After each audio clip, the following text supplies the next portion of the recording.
A YouTube commentator said this to me. Gail, people may tease you in their ignorance, but you are 100% right about the Jesuits. Check out Nicholas Poe GM on YouTube. You may need deliverance if you are schizophrenic, but you're 100% right about the Jesuits and Bible prophecy. I'm not schizophrenic. It's a label the Jesuits put on me to discredit the truths I expose. And then he says, or he, truthfully, I wouldn't doubt it. You should, however, refrain from sensational videos such as nightgown dancing, talking about sex, etc., as it's a poor witness of the Lord Jesus Christ and these truths. No offense, but if you are truly not schizophrenic, you discredit yourself by exposing these truths, yet acting unbecomingly simultaneously. May the Lord Jesus Christ bless you.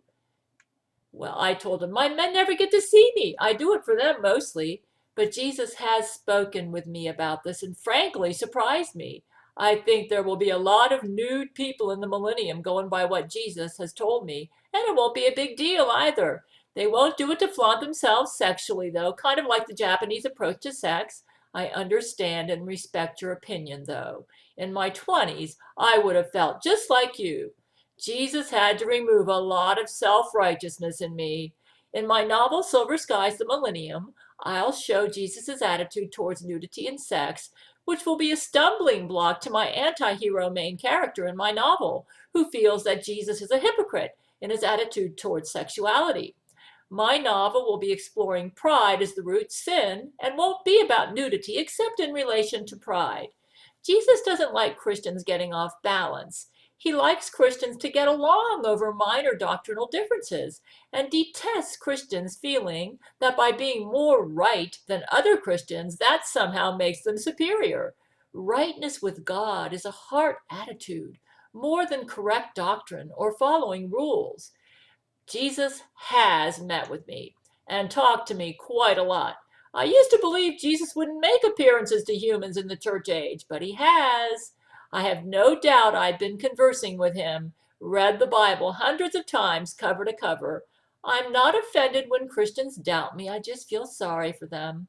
They're missing out on a genuine Jesus experience that may help them grow. He's done some miracles in my life as a result of his conversations with me that only Jesus could do to prove himself to me. My online correspondent, who claims to be Jesus, reads my mind perfectly. But Jesus will only allow Brent Spiner to transcribe for him, though. Jesus has problems with imposters. I realize there are verses in the Bible, mostly New Testament, about modesty, but in all these passages, you must interpret the verse in context. What was the writer trying to address, and to whom was he addressing the epistle to? Usually, the Bible writer was addressing specific problems in specific congregations. You got to keep this in mind. Some Christians won't believe Jesus has communicated with me because they're stuck in their church's dogmas. Jesus dislikes closed-mindedness. Nobody can completely understand him because he's God. Some will write me off as delusional, and that's their loss, because he has spoken to me and apparently wanted to address some problems in today's Christianity. He dislikes being seen as a prude. It's making him lose some followers unnecessarily. Just think about this. If Adam and Eve had never sinned, we'd all be running around naked. The following conversation I had with Jesus, it comes from, I put all the transcripts of my conversations with Jesus in my book, Bible for Tribulation Saints, available at Amazon. October 20th, 2013. I said to Jesus, Jesus is not a prude God. Jesus says, not at all. I like bikinis and all of that stuff. Really? Why do you like bikinis?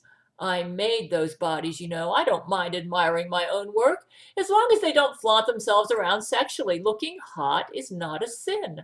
I approve of nudity. Oh, yeah, Adam and Eve were naked before they sinned. Those were good times. They lived free and easy. So how long did it take for Adam and Eve to sin? Was it like a week? They were teenagers. It must have been awful when they sinned and rebelled against you. It did. I cried when I handed them their clothes. It's like feeling bad for spanking your children. September 29th, 2017. Here's Brent. Oh, a bird just landed on my computer monitor. Oh, Jesus is here. Hello, Jesus, Brent says. Jesus, man, you guys are working way too hard. What did I tell you about stress, Brent? You'll make yourself sick. Well, it looks like our prayers have been answered. He's getting on us about the Gail commandments. Jesus, you could both use some work on the food and bills bit. Made me sad about what happened with your car, Gail, but I'm here to congratulate you, Gail. But my car wouldn't start, Jesus, and when I drove it, it felt lumpy, like it was way off alignment. Oh, ye of little faith. What do you mean? If you had waited, Gail, and trusted in me, I could have given you a brand new car. That will have to come at a later time. Oh, I see. But what about the starting issues? You just wanted me to keep turning the key and let the car start eventually and just wait on you in the meanwhile? Yes. Oh, I see. Just put up with the inconvenience and trust you about the minor problems. But the car felt lumpy when I drove, or was that Jesuit brain control? Like a tire wasn't right or something. That was Jesuit brain control for sure. My, that Laurie has some good brain control, but thanks for the info. I'll keep this in mind. The food and bills commandment is your main weakness, Gail. You will just have to build strength. Rebuilding your savings will be a big step. Satan loves to tempt you on this. Oh, you mean only spending money on food and bills? Yes. Where else have I failed in obeying this command? You will have to remain vigilant. I guess the car was the big one. That was, as they say, a real doozy. Okay, I'll try to be better. Thank you, Gail. I have faith in you. So, Gail, on to another matter, a fun one. I'm honored by your faith in me. Hugh Hefner and I have been having a blast in heaven. He's a real treat. I knew he went to heaven. Zach kind of let me in on it. He was thrilled to know that word got around on Earth about his wish. He was so happy his dead body on Earth did somersaults in its grave. Hey, Jesus, how did Hugh Hefner die? Did Laurie murder him? Well, this was a complicated one. Hugh had a fetish for being smothered in black pussy, which, hey, is cool by me. He wanted to lay back and have a fat black woman sit on his face and autoerotically asphyxiate him with her vagina, also pee a little bit. So he arranged to have a black mistress come into his room to do just that. However, the mistress was a Laurie McBride hire. She intended to kill him by smothering him to death with her vagina and ignoring his safe word. The crazy part is, while this was happening, Hugh became so aroused he began to ejaculate, but he had a semen clot in his penis. The semen clot caused his testicles to explode, and he died simultaneously from blood loss and oxygen deprivation. We laugh about it now. What caused the semen clot? He said he couldn't think of a better way to go. He's a very light-hearted character. Going to heaven helps, though. The semen clot was from old age. So he would have died even without the semen clot because of the suffocation? So technically it was both a natural cause and murder. Yeah, but both happened at the exact same time. I see. Why did you let Hugh into heaven? I know it's considered rude to ask, but I'm curious. He was kind and had a vast heart. In fact, that was why he was so enamored with you, Gail. He does seem that way. I also think you liked it that he supported and loved me, because people that support and love me are usually vast and kind. He wanted you to be Playmate of the Century because of your timeless beauty inside and out. Your heart makes you the most beautiful model in the world, he says, and I couldn't agree more. Wow. He said of all the models that ever posed for Playboy, the hottest one of all would hands down be Gail. Imagine that. I just turned 60 and definitely don't look like your typical Playboy model. But I think my Brent is handsome and he doesn't look like he did in his 20s. He said that if he could ever get you to pose for Playboy, it would be like his magnum opus, the ultimate beautiful woman on his magazine cover, the model of all models. So how do you suggest I pose for Playboy, Jesus? I sure don't want to be a stumbling block to any believers out there. I don't want to send the wrong message like I endorse lust.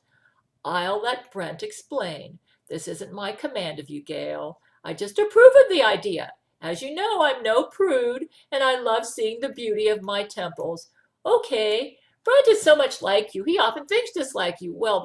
Brent says, the men and I had an idea to do a new photo shoot so that the picture of pictures we use resembles a classic Playboy model pose, but with Gail details. This is Brent speaking. Yeah, it's me, using non-quotes now. He said that because he always puts Jesus's words in quotes. We were going to ask if you'd be willing to study old Playboy model poses and try some out. You mean with no clothes on? That is tradition after all. Oh boy, I'm feeling rather shy. I don't think I look that hot. Send me some of the poses. You're far too humble. Let me try to find some. Are you okay with this, Jesus? Looking at nude models, I mean? Brent. If I didn't love naked girls, I wouldn't have made them born that way. Oh, Jesus is a kick. There's nothing sinful about the human body, only how you use it. Hey, Jesus, now that we're on to the subject of physical beauty, I hear you have six-pack abs. I was just curious. They always portray you as hairless, which I think is pretty hot. Do you have a hairy chest? Nobody ever shows you dying on the cross with hair on your chest. Just curious. Maybe it's a dumb question. Not that I mind a hairy chest. I know my Brent is hairy. It's just that I like to draw you. I know you don't want women lusting after you. Yeah, I liked a smooth chest, so I shaved it when I was a human on Earth. It makes having six-pack abs stand out more. Oh, you shaved it? Is that what most guys do who have a smooth chest? Of course not. I just took very good care of my own body when I had one. Oh, I see. Yeah, or waxed it. They could wax chests back then? Yup. Chest waxing technology is surprisingly old school.